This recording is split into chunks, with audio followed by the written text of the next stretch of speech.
나가보도록 하죠. 자, 여러분 받은 학습지 보시면은요. 오늘 이제 맨 처음으로 배우는 것은 사회문화 현상의 탐구라고 하는 부분입니다. 여러분 학습지 제일 위에 보면은 진한 글씨로 대단원 이름이 그렇게 나와 있죠?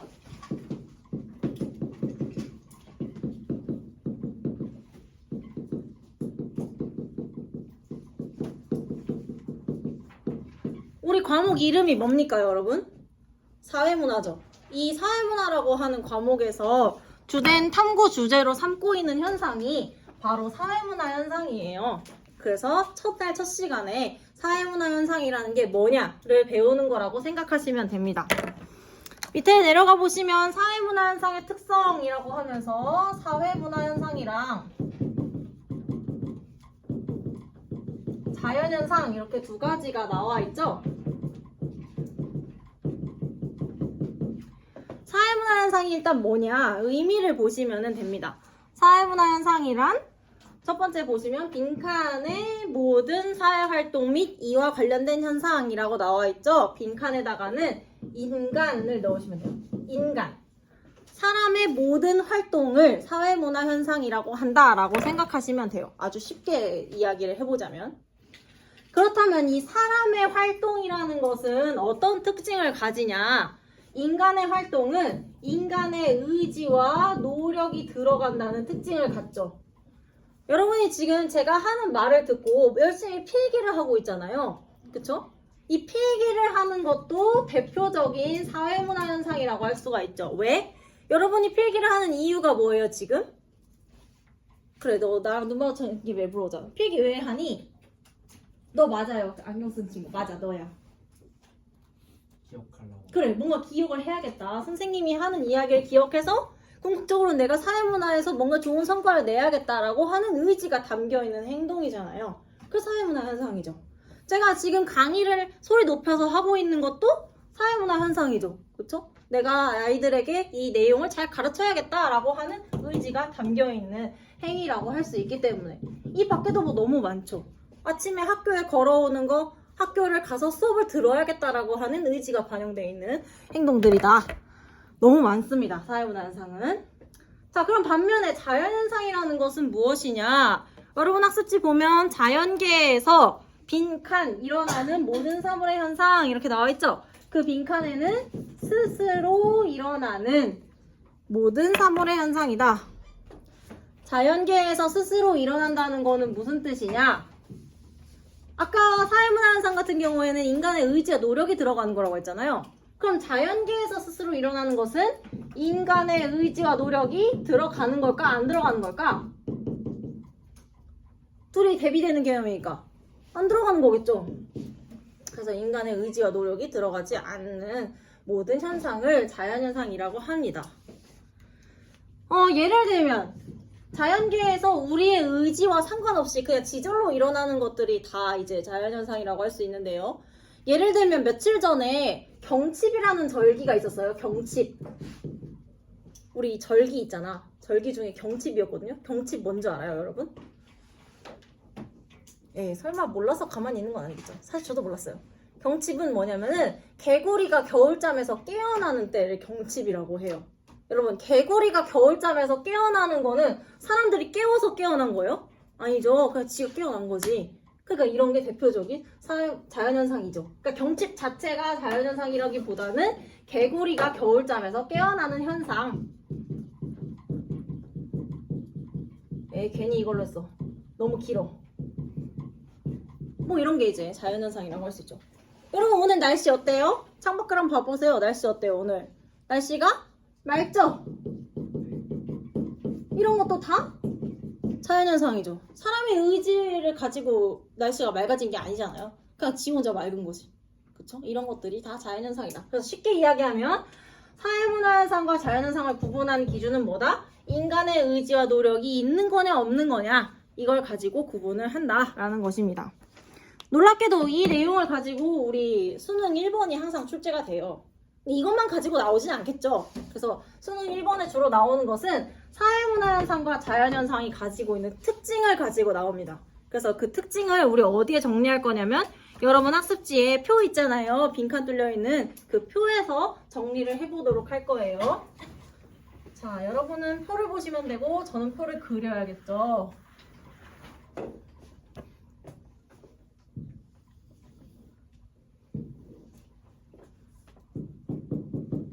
아, 이거 약간 표 높이가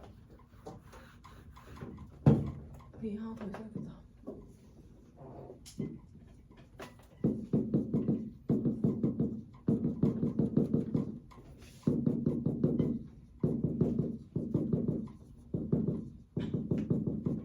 미안하지만 혹시 거기 블라인드 좀 위로 올려줄 수 있어요?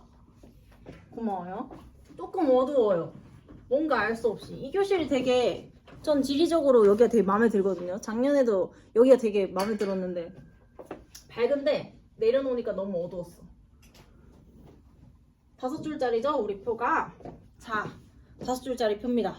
그 말인즉슨 각각의 특징이 5개가 있다는 얘기겠죠. 자, 5개의 특징 하나씩 해보도록 합시다. 먼저 자연현상부터 볼게요. 여기 채우고 여기 채우고 서로 비경색이 왔다 갔다 할 거예요. 자연현상의 첫 번째 특징, 아까 얘기했던 것처럼 인간의 의지가 개입되지 않는다는 특징을 가지고 있죠. 너무 크게 쓰지 마세요. 여기 옆에 하나 뭐 더 써야 돼요. 제가 자꾸 그 사실을 조금 잊어버려요.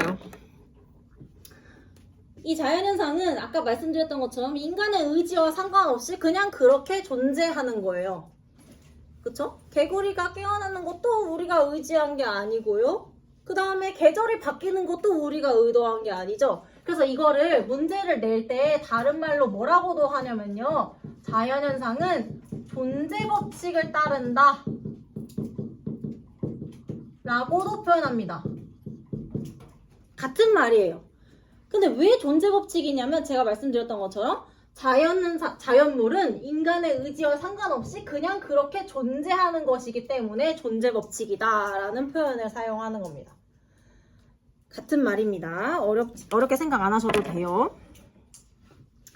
그 다음에 이제 반면에 사회문화현상은 아까 어떻다고 했어요? 인간의 의지가 개입된다 라고 했죠. 그쵸? 이건 뭐 아까 했던 내용이니까 별로 어렵지 않죠. 자, 이제 두 번째로 가볼게요. 자연현상의 두 번째 특징. 얘는요, 몰가치적이라는 특징을 가집니다. 일단 쓰고 설명해 드릴 거예요. 자연현상의 두 번째 특징은 몰가치적. 자, 이게 사회문화가 공부를 하는 게 조금 어려운 이유는요, 이런 한자로 된 말이 많이 나와서 어려워요. 우리가 평상시에 잘 안 쓰는 말들. 이 몰가치라는 말도 좀 비슷한 결이 있죠. 잘 안 쓰는 말. 그러면 이런 잘 안 쓰는 말을 처음 봤을 때 이런 말을 쉽게 해석하기 위해서는 우리가 이해할 수 있는 단위로 끊으면 돼요. 몰가치적이다 라는 말을 이해할 수 있는 단위로 끊어봐. 어떻게 끊을 수 있어요? 너네 왜 이렇게 텐션해? 아, 여기서 못 찍겠다. 이거 이렇게 대답을 안 해가지고 이렇게 끊으면 이해하기 편하겠죠. 가치라는 말을 여러분 모르진 않잖아요. 뭘 가치적? 이렇게 하면 이해가 편하겠지? 그럼 여기서 문제가 되는 건 얘죠. 몰이라는 게 뭐냐? 그러면 몰이 들어가는 평상시에 많이 쓰는 단어를 생각하면 되잖아요. 우리 되게 개념 없이 행동하는 사람들을 보면은 뭐라고 얘기하지? 그래, 몰상식하다 라고 표현하죠. 몰상식이라는 게 뭔데? 상식이 있다는 거야, 없다는 거야? 없다는 거죠. 그래서 이 몰이라는 거는 무슨 뜻이냐? 없다는 뜻이에요. 즉, 몰가치적이라는 거는 뭐야? 가치가 없다는 거죠. 가치가 없다는 거는 하찮다는 뜻이 아니라 여기에서는 가치를 포함하고 있지 않다라는 의미로 이해하시면 됩니다. 가치가 들어있지가 않다. 그래서 가치가 없다 라고 표현하는 거예요. 자연현상, 그러니까 자연계에서 일어나는 일들은 어떠한 가치를 가지고 일어나는 게 아니라고요. 예를 들어서 이제 곧 봄이 올 거예요. 그쵸? 봄이 오는 게 인간들이 추우니까 따뜻하게 해줘야지 라는 가치를 가지고 일어나는 일이 아니잖아요. 그래서 몰가치적이다 라고 하는 겁니다. 그래서 이 자연현상은 가치를 품고 있지 않기 때문에 자연현상에 대해서 우리가 잘했다 잘못했다 혹은 이것이 옳다 그르다 라고 판단을 내릴 수가 없어요. 우리는 그것을 가치 판단이라고 하는데요. 잘했고 잘못했고를요. 가치 판단을 할 수가 없겠죠.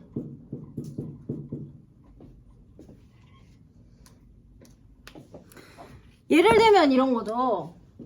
엄청나게 큰 홍수가 나가지고 사람이 한 200명이 떠내려가서 죽었어요. 매우 슬픈 일이죠. 근데 그 홍수에 대해서 우리가 잘못했다고 말할 수 있나요? 그거 좀 이상하죠. 그냥 안타까운 거지. 홍수가 나빴다 라고 표현할 수는 없잖아요. 그런 걸 생각하시면 됩니다. 홍수 사례. 자, 그 다음에 반면에 사회문화 현상 같은 경우에는요, 가치를 함축하고 있습니다. 가치 함축적이라는 특징을 가지고 있어요. 우리 함축이라는 말을 국어 시간에 아마 많이 들어봤을 거예요. 시를 배울 때 시의 특징 중에 하나로 뭐 함축성 이런 얘기를 많이 하는데요. 얘도 한자어죠. 이 함자는 함이 들어가는 단어를 생각하면 돼요. 심지어 여러분 왼쪽에 있어요. 뭐 할 때 함자일까? 바로 왼쪽에 있어요. 그래, 포함. 겨우겨우 나왔다. 진짜 고맙습니다. 포함하다 할 때 함자요. 축은 축적하다 할 때 축자예요. 그러니까 쌓아둔다 라는 거죠.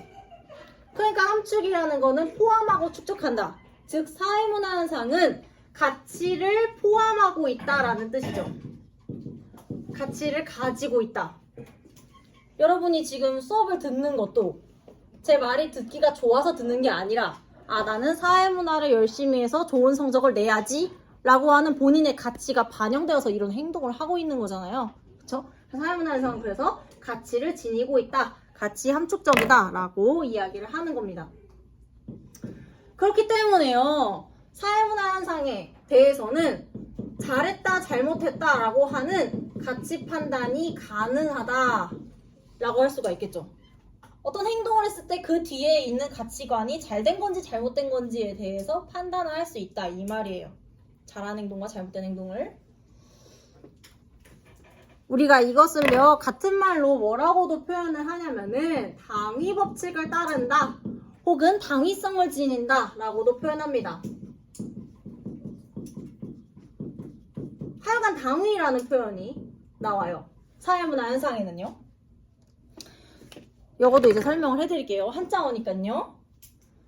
여러분 당위라는 거는요 방금 전에 말씀드린 것처럼 한자입니다. 위자는 무슨 위자냐면은 할 위자예요. 행하다. 영어로는 do가 되겠죠. do. 그 다음에 당자는 무슨 당자냐면은 당으로 시작하는 단어를 생각하면 돼요. 당연하다 할 때 당자예요. 마땅히 당자예요. 그러니까 당위라는 것은 당연히 해야 하는 거, 마땅히 그러한 거를 당위라고 하는 거죠. 그러니까 당위 법칙 대표적으로 이런 게 있죠. 예를 들면은 인간이라면 뭐뭐 해야 한다 거나 하지 말아야 한다라는 그런 룰이 있잖아요. 그런 게 당위예요. 예를 들면 사람이라면 밥을 먹고 나면 양치를 해야 된다. 뭐 이런 게 당위가 되겠죠. 그렇죠? 그래서 거기에 비춰서 사람들의 행동을 판단할 수가 있는 거죠. 예를 들면 밥을 먹고 나서 양치를 안 해. 그러면 야 더럽다 라고 판단을 할 수가 있는 거예요. 그래서 이건 다 같은 말이라고 생각하시면 됩니다. 알겠죠? 당위 법칙을 따른다, 가치 판단이 가능하다. 다 같은 얘기예요. 같은 표현을 여러 가지로 쓰는 거예요. 근데 이거를 여러분을 괴롭히고 싶어서 이렇게 쓰는 게 아니라 문제를 풀다 보면 이런 표현들이 자꾸 튀어나와서 미리 공부할 때 익혀두면 좋으니까요. 하는 거예요. 자, 이제 어느덧 벌써 세 번째입니다. 자연현상의 세 번째 특징은요. 뭐냐면은 인과관계가 명확하다는 거예요.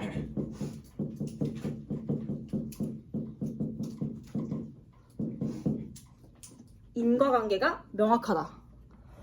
그래도 우리 다른 한자어는 많이 안 들어봤어도요. 인과관계라는 말은 꽤나 많이 들어봤죠. 인과관계는 사실 인과라는 건요. 줄임말이에요. 뭐와 뭐일까요? 인.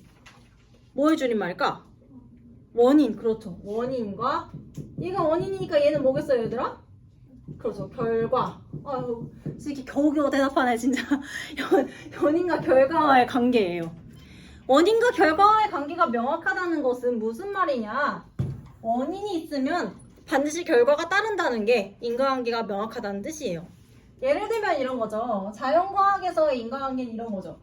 여러분, 물은 언제 끓어요? 물? 그래, 100도. 주변의 기압은 얼마여야 돼? 1기압, 그렇죠. 1기압 100도씨의 환경을 물에게 제공을 했어요. 이게 바로 원인이 되겠죠? 그러면 반드시 어떤 결과가 도출되죠? 이 물이 끓겠죠? 이게 결과입니다. 그래서 이러한 원인이 주어지면 반드시 물은 끓게 되어 있어요. 그게 인과관계가 명확하다라고 하는 겁니다. 원인에 대해서는 반드시 결과가 상응하는 결과가 따른다. 그렇기 때문에 자연현상의 특징, 인과관계에 따라서 법칙을 발견하는 것이 용이해요.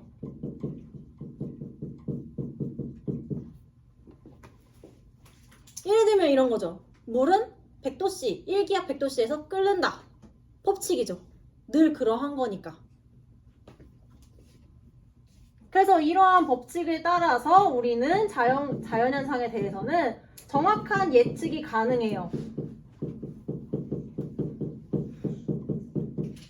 정확한 예측이 가능하다는 건 예를 들면 이런 거죠. 우리가 물을 브루스타 위에다 올려놓고 아 저거 언제 끓을까? 궁금해할 필요가 없다는 거죠.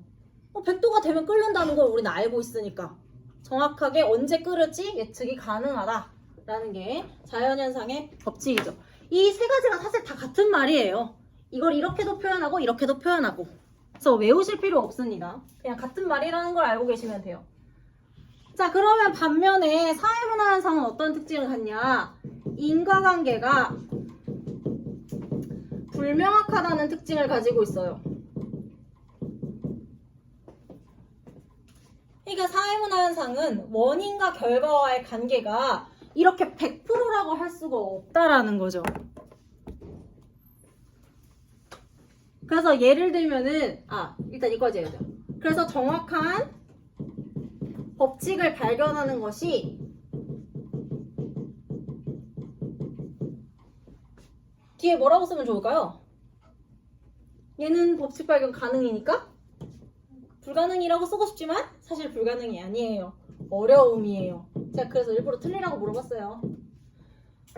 정확한 법칙 발견이 어렵다라고 표현합니다. 그 이유는 제가 두 가지로 설명해 드릴게요. 일단 사회문화 현상에서의 인과관계가 불명확한 이유에 대해서 설명해 드릴게요. 사회문화 현상의 인과관계가 불명확한 사례. 여러분, 혹시 여러분은 약간 텐션이 떨어지거나 지금 여러분들의 모습처럼 기분이 조금 안 좋을 때 먹으면은 기분 좋아지는 그런 음식 있어요? 뭐 각자 마음속에 있겠죠. 지금 여기 분위기 봐서는 절대 아무도 얘기 안 할 것 같은데. 혹시 넌 뭐니? 그래, 너야, 너. 누가 피자라고 했어.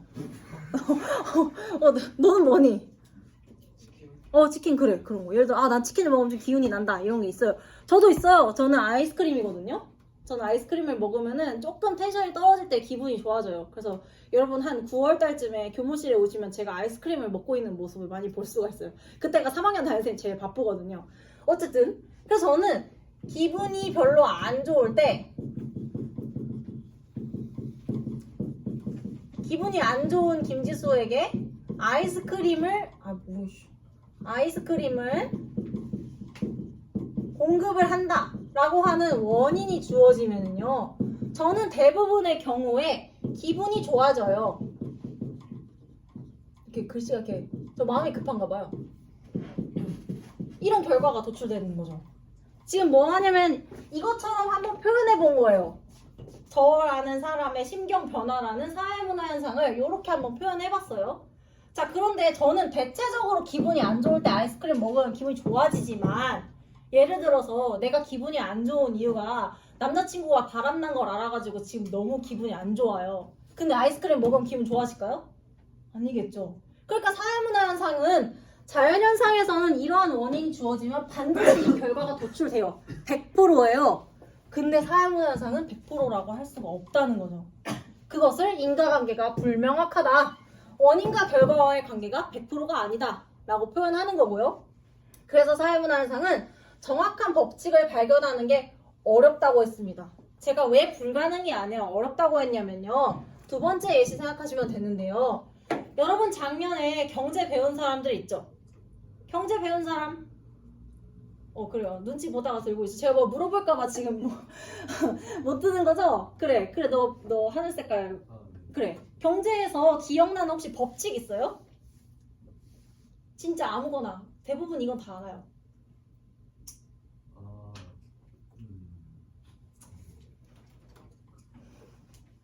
경제 얘들아 무슨 법칙이지? 무슨 법칙이지? 수요 법칙. 너네 몰라요? 다 아는데 지금 얘기 안 하는구나. 여기 이제 안 되겠네. 여기서 못 찍겠네. 수요 법칙. 알죠? 수요 법칙이 뭐예요? 가격이 어떤 물건의 가격이 올라요. 그럼 사람들은 어떻게 해요? 그 물건을? 안 사려고. 얘들아 안 사려고 하는 거잖아요. 그쵸? 수요가 줄어드는 거잖아요. 수요량이지만 구체적으로는. 어쨌든 가격이 오르면 사람들은 그 물건을 안 사려고 해. 그래서 이거 법칙이에요. 그러나 언제나 이것은 예외라는 것이 존재하죠. 아까 사회문화 현상은 늘 100%가 아니라고 했잖아요. 얘도 100% 아니에요. 어떤 경우에? 물건의 가격이 오를 때 사람들이 더 사고 싶어 하는 경우가 있죠. 예를 들면 명품 같은 거, 한정판 같은 거 사람들이 더 사려고 달려가잖아요. 그런 것들. 그래서 사회문화 현상에 대해서 법칙을 발견할 수 없다라고 말하면 그건 좀 약간 어폐가 있어요. 왜? 수요 법칙 같은 거 존재하니까. 그러나 발견하기가 어렵다. 100%가 아니기 때문에 라는 거죠. 아이고 큰일 났네. 그래서 여기는 정확한 예측이 사회문화 현상에 대해서는 정확한 예측이 어려워요.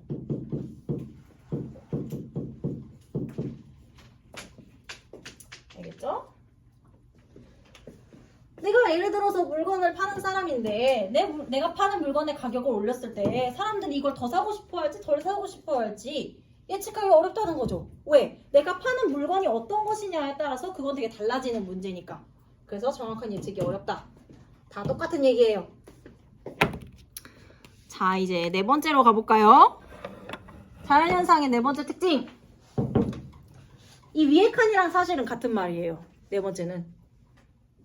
인과관계가 명확하다. 즉 원인과 결과와의 관계가 100%다 라고 하는 것을 네 번째 특징으로 필연적이다 혹은 필연성을 가진다 라고도 표현합니다. 필연성. 이것도 한자어죠. 필연. 그 칠판 잘 안 보이나 봐요? 혹시 이쪽 잘 안 보여요? 칠판? 그것도 아니야. 알겠어요. 자, 이 필연 한자라고 했죠? 이 연자는 무슨 연자냐면요. 그러할 연자예요. 그러하다 할 때 연자. 이 필자는 필로 시작하는 단어를 생각해 보면 되겠죠? 필수 할 때 필자입니다. 필수라는 거는 꼭 필요하다는 뜻이잖아요. 반드시 필자죠. 그래서 필연성이라는 것은 반드시 그러한 성질이에요. 뭐가 반드시 그러냐? 원인이 있으면 반드시 뭐가 도출된다? 결과 도출된다는 게 반드시 그러하다라는 거죠. 그래서 제가 아까 위에랑 같은 말이라고 했잖아요. 같은 말입니다. 인과관계가 명확하다는 것과. 근데 문제를 낼 때는 이 필연성만으로도 이제 부족했는지 또 같은 말을 내요. 같은 말로 뭐라고도 표현하냐면 자연현상은 확실성의 원리를 따른다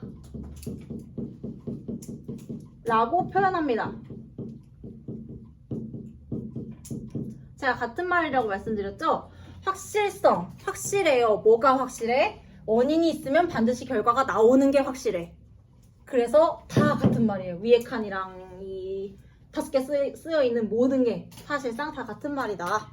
문제를 낼 때 요렇게도 됐다가 요렇게도 됐다가 그렇게 하는 거다 라고 생각하시면 됩니다. 자, 이제 사회문화 현상의 네 번째 특징 볼까요? 얘랑 이제 비교할 거예요. 네 번째 특징. 얘는 필연이고요. 얘는 개연성입니다.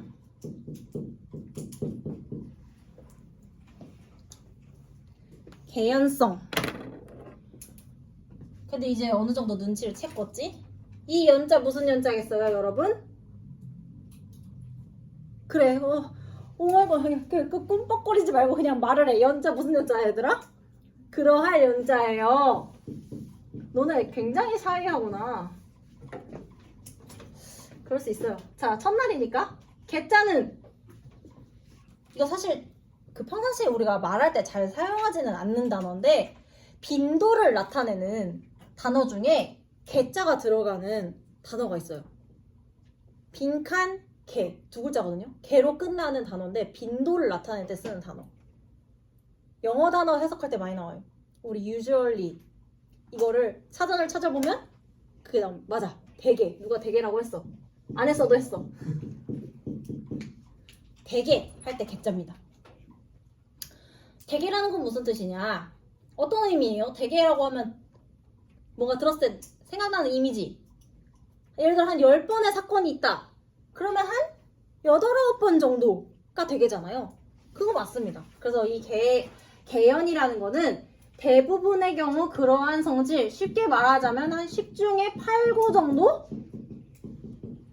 대부분의 경우 그러한 성질. 아까 저 아이스크림 생각해보세요. 저는 대부분의 경우에는 웬만한 일에는 아이스크림 먹으면 기분 좋아져요.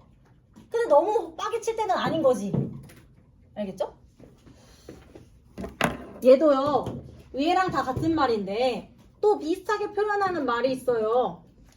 뭐라고 표현하냐면 확률의 원리를 따른다.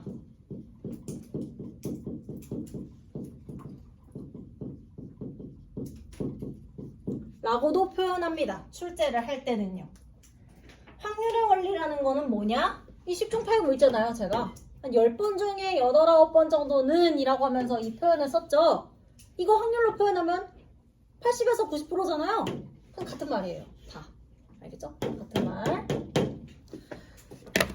야, 이제 마지막입니다. 자연현상의 마지막 특징. 무거워. 자, 자연현상은요, 보편성을 지닌다는 특징을 가져요. 보편성.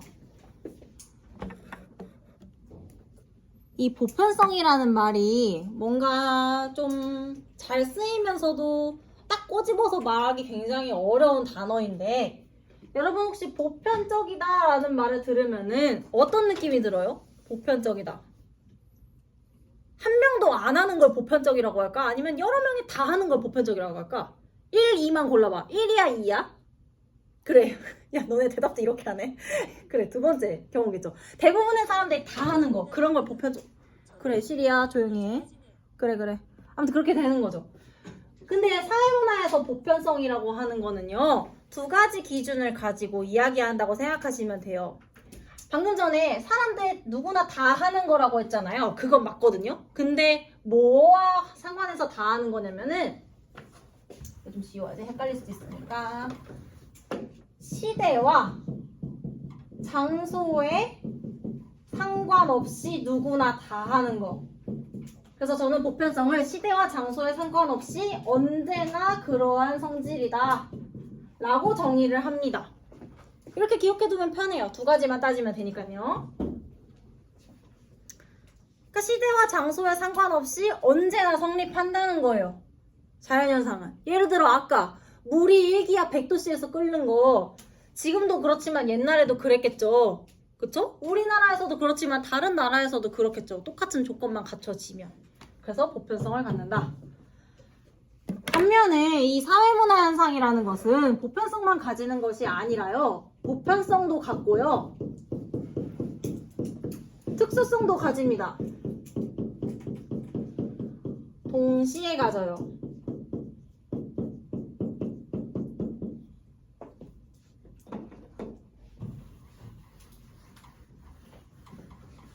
어떻게 보면 사회문화 공부하는 거 일단 이 단원만큼은 되게 쉬워요. 반대되는 개념이 많이 나오니까. 우리 수험생들이 그런 걸 되게 좋아하거든요. 하나만 공부하면 나머지를 반대로 생각해가지고 이해하면 되니까. 여기는 좀 그런 부분입니다. 자, 보편성이요. 아까 시대와 장소에 상관이 없는 거라고 했죠.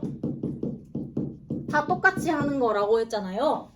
그러면 특수성은 뭐겠어요? 이걸 뒤집어봐. 보편성은 시대와 장소에 상관없이 다 똑같은 거라고 했잖아. 특수성은 시대와 장소에 따라서 달라지는 것을 말하는 거겠죠. 그런 걸 특수성이라고 합니다. 그래서 내가 어느 시대에 살고 있냐, 어떤 장소에 살고 있냐에 따라서 다른 모습이 나타나는 것이 특수성을 가진다라고 표현하는 거예요. 예를 들어 설명해 드릴게요. 아까 사회문화 현상은 인간의 의지가 들어가 있는 활동이라고 했잖아요. 대표적인 사회문화 현상 중에 하나가 바로 결혼이죠. 결혼을 하려면 의지가 있어야 되고 노력을 해야 결혼을 할 수가 있잖아요. 자, 이 결혼이라는 행위가 가지고 있는 보편성과 특수성을 한번 분석을 해봅시다. 진짜로 이거 두 개 다 가지고 있는지를 보고자 하는 거예요. 아까 보편성이 뭐라고 했죠? 두 가지. 뭐랑 뭐? 시대와 장소에 상관없이 똑같은 거라고 했었죠? 자, 그럼 결혼이 가지는 보편성 한번 따져보자. 우리나라 사람들 지금 결혼하죠? 옛날 사람들 결혼했을까 안 했을까? 했겠죠? 했겠죠? 그죠? 그러니까 우리가 있겠죠. 옛날 사람들 결혼해서 애를 낳았으니까. 장소. 우리나라 사람들 결혼하죠? 다른 나라 사람들도 해요. 그래서 이 결혼이라는 사회문화 현상은 보편성을 가지고 있죠. 시대와 장소에 상관없이 다 하고 있으니까. 그럼 반면에 특수성 볼게요. 특수성이라는 것은 시대와 장소에 따라서 달라질 수 있는 거라고 말씀드렸죠. 결혼, 우리나라의 현재 법적으로 부부가 될 수 있는 사람은 성인 남성과 성인 여성이죠. 그렇죠? 과거에는 어땠나 생각해보자. 조선시대 때 남성 한 명이 여러 명의 여성과 결혼을 할 수 있었어요. 그쵸? 시대에 따라서 좀 다르네. 장소. 우리나라는 지금 아까 말했던 것처럼 남녀만이 결혼을 할 수가 있어요. 근데 다른 나라는 동성끼리도 부부가 될 수 있죠. 장소에 따라서 다르네요. 그래서 특수성도 가지고 있네요. 그래서 결혼이라는 사회문화 현상은 보편성과 특수성을 동시에 가지는구나. 알 수가 있겠죠? 이제 이해를 했으니까 기억을 해주시면 되는 거고요. 자, 그러면 여러분 학습을 다 했으니까 밑에 문제 한번 풀어볼까요? 여러분 문제가 밑에 두 개잖아요. 일단 왼쪽에 있는 1번 문제 있죠? 11월 대수능이라고 제목이 달려있는 그거 먼저 한번 풀어봅시다. 혹시 시간이 남아서 오른쪽을 풀고 싶어도 좀 참으세요. 다음 시간에든 어쨌든 풀 시간 드릴 거니까 일단 왼쪽에 있는 1번 먼저.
근데 아마 남는 시간이 많진 않을 거예요.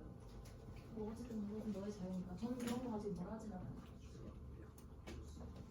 맨날 스스로.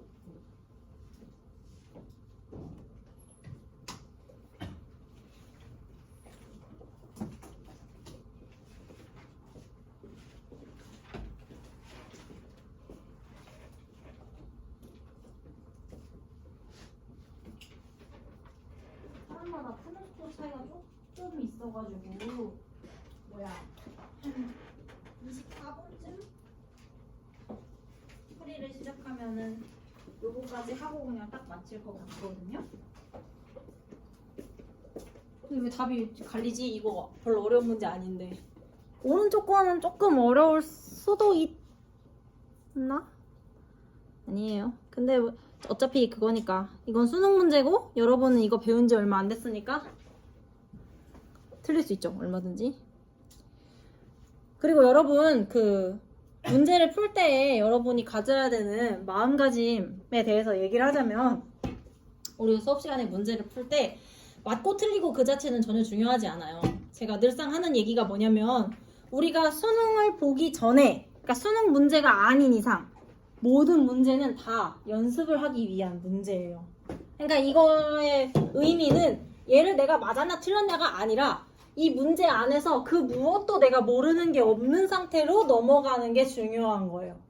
알겠죠? 본인이 지금 뭐 답 이걸 이제 좀 이따 맞출 건데 맞는지 틀렸는지 그게 중요한 게 아니야. 맞았어도 이 안에서 하나도 모르는 게 없어야 진짜 문제를 푼 거라고 말할 수 있어요. 그거는 뭐 사회가 아니라 다른 과목도 마찬가지라고 생각합니다. 뭐 어쨌든 간요. 이제 잔소리 하면서 24분 됐으니까 같이 한번 풀어보죠. 자, 이 문제는요. 밑줄 친 기역미음과 같은 현상의 일반적인 특징에 대한 설명으로 옳은 것을 골라달라고 했습니다. 일반적인 수능 문제 1번은 거의 늘 이런 스타일로 나와요. 고정이에요. 고정. 여기서 거의 달라지지 않습니다.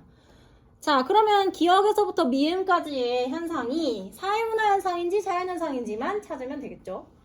기억 보겠습니다. 지구온난화로 인한 강물 속 용존산소 감소가 수생생물의 다양성을 위협한다는 보고서가 발표됐대요. 밑줄은 지금 어디에 쳐져 있냐면 강물 속 용존산소 감소가 수생생물의 다양성을 위협까지 쳐 있죠. 일반적으로 우리가 위협이라는 서술어를 봤을 때 이 위협은 누가 할 수 있는 것 같아요? 보통은 사람이 하는 거라고 생각하죠. 그래서 이거 사회문화 현상인가? 라고 하면 안 돼요. 얘는 지금 주체를 봐야 돼요. 강물 속 용존산소, 강물에 녹아있는 산소가 줄어들어서 생물의 다양성이 줄어들었대요. 그러면 이거는 인간의 의지가 들어가서 이렇게 된 거예요? 아니에요? 아니죠. 사람이 이렇게 하기를 원하지 않았어요. 그러니까 얘는 자연현상이죠. 어떻게 보면 간단해요. 인간이 이러기를 바랬냐 아니냐. 자, 그 다음에 두 번째로 가볼게요. 물속 용존산소 감소는 물속 용존산소는 물속 생물의 호흡 과정에서 소비된다. 그런데 지구온난화에 의해 수온이 상승하면 이라고 나왔죠. 지금 지구온난화에 의해 수온이 상승했다고 했습니다. 이거는 인간의 의지가 들어가 있는 걸까요? 아닐까요? 이 문제 때문에 이 니은 때문에 틀린 사람이 좀 있을 텐데요. 답하기가 좀 난감하다고 생각할 수도 있어요. 왜냐? 지구온난화 이 자체는 사실 인간 때문에 일어난 일이긴 하잖아요. 그쵸? 그래서 이거 사회문화 현상 같은데? 하지만 잘 생각해보면 지구온난화에 의해서 바닷물이 혹은 강물의 온도가 올라가는 거는 우리가 오류라고 해서 그렇게 된 건 아니죠. 우리가 이러고 싶었던 건 아니에요. 그래서 얘도 마찬가지로 자연현상이다 라고 생각하시면 됩니다. 비슷하게 지구온난화 때문에 뭐 요즘 산불이 많이 나잖아요. 그런 것도 사실은 자연현상이죠. 우리가 의도한 게 아니기 때문에. 디귿 보겠습니다. 물속 생물의 호흡량이 증가하여 용존산소가 더 빠르게 고갈된다. 자, 물속에 녹아있는 산소가 줄어든대요. 이것도 마찬가지로 사람이 원해서 그렇게 된 거 아니죠? 자연현상입니다. 리뷰해 볼게요. 보고서에서는 탄소 배출량 감축 정책이 실패할 경우, 자, 사람이 정책을 만들었어요. 탄소 배출량을 줄이기 위해 예를 들어 대중교통을 많이 탑시다 라는 정책을 만들었는데 실패했어. 그럼 실패한 이유가 뭘까? 누가 잘 안 지켜서? 사람들이 잘 안 지켜서죠. 그러니까 이 탄소 배출량 감축 정책이 실패라는 것은 사람 때문에 일어나는 일이기 때문에 사회문화 현상이죠. 그 다음에 밑에 볼게요. 특정 어종이 사라질 정도로 수생태계의 생물 다양성이 훼손될 것으로 예측했다고 했습니다. 자, 이거는 예측은 누가 할 수 있는 거예요? 사람이 하는 거죠. 그래서 얘도 사회문화 현상이죠. 자, 그러면 이제 순서대로 자자자 사사입니다. 1번 볼게요. 기역과 같은 현상은, 기역은 뭐야? 자연현상이죠. 가치 함축적이다. 아까 배웠죠? 가치 함축적인 거는 둘 중에 뭐예요? 사회문화 현상. 틀렸죠? 2번 보겠습니다. 니은과 같은 현상은, 니은은 자연현상이에요. 당위 법칙을 따른다? 아까 당위 법칙 사회문화 현상 있었죠? 틀렸죠? 3번 볼게요. 디귿과 같은 현상은 디귿은 자연현상인데요. 보편성보다 특수성이 강하게 나타난다. 이거 서술 어디가 틀렸을까요? 자연현상은 보편성보다 특수성이 강하게 나타난다. 틀린 부분.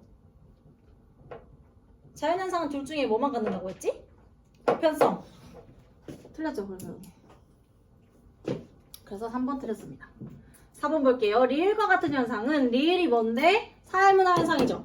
개연성의 원리가 적용된다. 아까 했죠. 대개 그러한 성질 10중 8구라고 했습니다. 미음과 같은 현상은 미음은 사회문화 현상이죠. 확실성의 원리가 적용된다. 확실성 자연현상에서 했어요. 뭐가 확실해? 원인과 결과 간의 관계가 확실하다. 틀렸죠. 정답은 4번입니다. 알겠죠, 여러분? 이거 문제 풀 때 맞고 틀리는 게 중요한 거 아니라고 했어요. 이 문제를 풀었으면 이 안에서 모르는 게 하나도 없어야 되는 거예요. 그게 문제를 풀었다 라고 말을 할 수 있는 거예요. 의문나는 점이 있으면은 3학년 교무실에 질문하러 오세요. 오늘 여기까지 합시다. 다음 시간에 오른쪽에 있는 문제 풀어야 돼요. 학습지 가지고 오세요. 수능 특강이랑.